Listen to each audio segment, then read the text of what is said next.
नहमदुहु व नसल्लिमु अला रसूलिहिल करीम अम्मा बाद फ़अऊज़ु बिल्लाहि मिनश्शैतानिर रजीम बिस्मिल्लाहिर रहमानिर रहीम। नाज़रीन मोहतरम, अक्सर घरों में मियाँ बीवी के दरमियान झगड़ा रहना एक आम सी बात समझी जाती है। इसी लड़ाई झगड़े की वजह से मामलात अक्सर तलाक या अलैदगी की शक्ल भी इख्तियार कर सकते हैं। अगर जरा बारीकी से देखा जाए तो इन मामलात की बुनियादी वजह शौहर का अदम बर्दाश्त करना या शौहर का गैर मुस्किल मिजाज होना देखा जाता है। आज हम आपको इन मसाइल के रूहानी हल के लिए शौहर का गुस्सा कम करने की दुआ और एक जबरदस्त कुरानी तावीज के बारे में बताने जा रहे हैं। इंशाल्लाह इस जबरदस्त नूरी अमल की बरकत से आप अपने शौहर का हर वक्त का गुस्सा और सख्त मजाजी को बाआसानी कंट्रोल कर सकते हैं। नाज़रीन किराम, आप देख रहे हैं यूट्यूब चैनल ऑनलाइन इस्तिखारा ऑन फोन और मैं हूं आपका होस्ट राना जफर हुसैन। अज़ीज़ान गिरामी, अगर आपके शौहर बिला वजह हर वक्त गुस्सा करते हैं या लड़ाई झगड़ा करते हैं तो ये वजीफा आपने कुछ इस तरतीब पर करना है। या हुब्बे आलम, हाजर करबुत, काफ ककरा का, या बासितु, या बासितु, या बासितु। अगर तजरीब के एतबार से देखा जाए तो इस वजीफा का मफहूम कुछ इस तरह से बनेगा। ए कायनात की मोहब्बत, मेरे लिए उस नफ्स को तस्खीर कर दे, ए नरम करने वाले, ए नरम करने वाले, ए नरम करने वाले। नाज़रीन इकराम, ये रूहानी अमल ना सिर्फ आपके शौहर के बेजा गुस्सा को कंट्रोल करेगा बल्कि आप दोनों के दरमियान लड़ाई झगड़े की असल और बुनियादी वजह को भी खत्म कर देगा, जिसमें ससुराल वालों की मुदाखलत, दूसरी औरत की मौजूदगी और जादू टोना जैसे मामला शामिल हो सकते हैं। याद रखें, मियाँ बीवी में लड़ाई या गुस्सा बिला वजह नहीं हो सकता।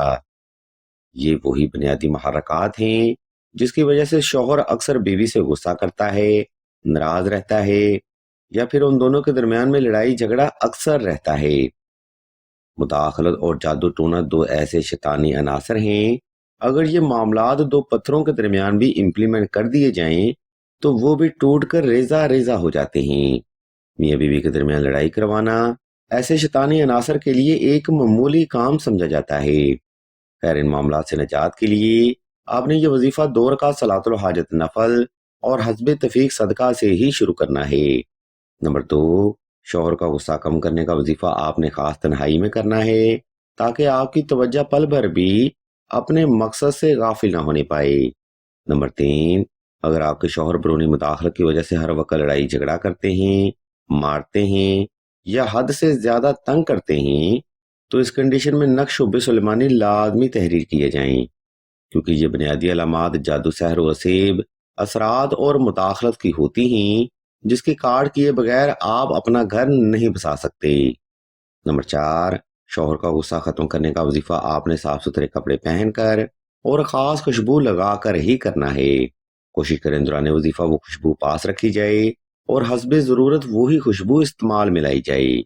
नाज़रीन इकराम, अक्सर बहनें वज़ाइफ को बिला मशरूत करने की वजह से अमलियात में नाकामी का सामना करती हैं।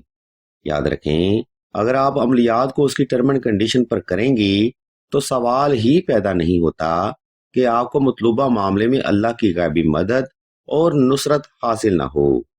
इसी बात को मद्देनजर रखते हुए अब हम वीडियो के दूसरा हिस्सा की जाने बढ़ते हैं और आपको इस वजीफा का तरीका, दुरानिया और तदाद के बारे में बताते हैं। नाज़रीन किराम, ऊपर बयान करदा तरतीब पर अमल करते हुए आपने किसी भी वक्त किसी भी मुकाम पर तन्हाई का खास इंतजाम कर लेना है। वक्त और जगह का इंतखाब आपने ऐसा मुनासिब रखना है जिसमें कोई भी फर्द आपको दानिस्ता या गैर दानिस्ता तौर पर डिस्टर्ब ना कर सके। जब आप हालत सुकून में आ जाएं, तब आपने शौहर को तसव्वुर करते हुए हुब की पढ़ाई शुरू करनी है। ये पढ़ाई आपने आहिस्ता आहिस्ता, मुकम्मल यकसुई के साथ और तवज्जो के साथ 313 तादाद में 14 रोज तक जारी रखनी है। जिस कदर आप इस अमल में तवज्जो रखेंगे उसी कदर शौहर के मिजाज को आप अपने कंट्रोल में कर पाएंगे। मोहतरम सामीन, तजरीब के एतबार पर यह एक जबरदस्त और कामयाब तरीन रूहानी अमल है जिसकी हैरत अंगेज रूहानी ताकत का फैज आप चंद एक दिन में हासिल कर सकते हैं। अलगर्ज नाज़रीन किराम, आज का रूहानी प्रोग्राम यहाँ पर तमाम होता है। अगर आपको इस अमल की मजीद मालूमात दरकार हों तो आप सईदा के नंबर पर व्हाट्सएप करके मजीद रहनुमाई भी हासिल कर सकते हैं। ہم اللہ کے حضور دعا کرتے ہیں کہ تمام مسلمانوں کو اپنے حفظ و ایمان میں رکھیں اور تمام مسلمانوں کی تمام نیک اور جائز حاجات کو صدقہ محمد و آل محمد کی نسبت سے جلد پورا فرمائیں۔ آمین ثم آمین یا رب العالمین۔